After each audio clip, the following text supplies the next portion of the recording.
नमस्कार। गेहूं में बाली की अवस्था में आप देखते हैं कि दाने काले होने स्टार्ट हो जाते हैं, भूरे या लाल रंग के दिखाई देते हैं।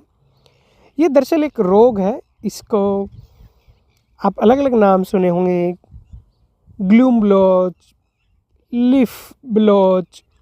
लेकिन दरअसल किसान की भाषा में मैं इसको बताऊं तो ये एक फफूंद से होने वाला रोग है और यह रोग बीज जनित है। या तो आपके बीज के माध्यम से आपके खेत में आएगा, या यदि आपके पिछली वर्ष भी गेहूं था और उसमें भी ये रोग रहा तो इस साल भी ये रोग आने की संभावना बहुत बढ़ जाती है। किन परिस्थितियों में ये रोग आता है? जब दिन का तापमान ज़्यादा हो, वातावरण में नमी बनी रहे, बारिशें हो जाएं खासकर, तो इस रोग के आने की संभावना बहुत ज़्यादा बढ़ जाती है। और यदि हम नाइट्रोजन भी इसमें ज़्यादा दे देते हैं, फसल भी हमारी संघन है, तो इस रोग के बढ़ने की संभावना बहुत ज़्यादा होती है। यदि ये रोग बहुत जल्दी आ जाता है, खासकर झंडा पत्ती पे या बाली जब निकल रही उस समय आ जाता है, तो क्योंकि झंडा पत्ती पे आप देखेंगे कि इसके भूरे भूरे धब्बे बनने स्टार्ट हो जाएंगे, भूरे धब्बे बनेंगे और चारों तरफ पीले पीले किनारे होंगे।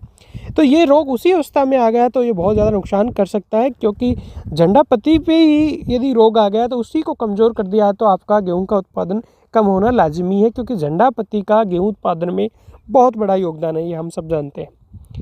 लेकिन ये रोग यदि आपके लेट स्टेज में आ रहा है, जब दाने में दूध बन के पकने लग गया है, हार्ड होने लग गया है, तब इस रोग से बहुत ज़्यादा आर्थिक नुकसान नहीं होता है।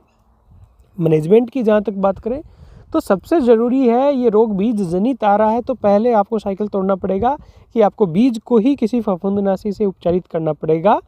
और आपको गेहूँ को लगातार गेहूँ पे गेहूँ ना लेके आपको फसल चक्कर अपनाना है। इसके अलावा यदि आपके पीछे इस रोग के आने की आपने देखा है, हिस्ट्री देखी है कि आता है ये रोग, तो आपको जो स्प्रे फफूंदनाशी का है वो झंडा पत्ती पे कर देना है। जब आपकी फ्लैग लीफ निकले उस समय ही कर देना है। उस समय आपको प्रोपिकोनाजोल या टेबुकोनाजोल, कोई दोनों में से कोई एक ml प्रति लीटर के हिसाब से लेना है और आपको स्प्रे कर देना है। इस रोग में बहुत लेट स्टेज में स्प्रे करने से कोई हमें बहुत ज़्यादा फ़ायदा मिलता नहीं है, क्योंकि जो नुकसान होना होता है वो हो चुका होता है। इसलिए यदि बहुत लेट स्टेज में दाना बन चुका है तो आप स्प्रे करके फालतू खर्च ना करें, आपको ज़्यादा फ़ायदा नहीं होगा। हालांकि यदि शुरू में आपके रोग आ गए, आपने कंट्रोल नहीं किया तो दाना पिचकता है, इससे लॉसेस होते हैं।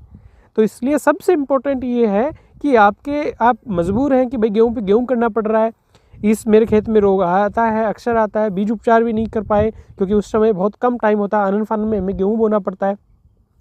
तो आप ऐसे में जो फ्लैग लीफ स्टेज आपकी निकले, झंडा पत्ती निकले, उस समय फफूंदनाशी का स्प्रे कर देंगे तो प्रभावी तरीके से इस रोग को आप मैनेज कर पाएंगे।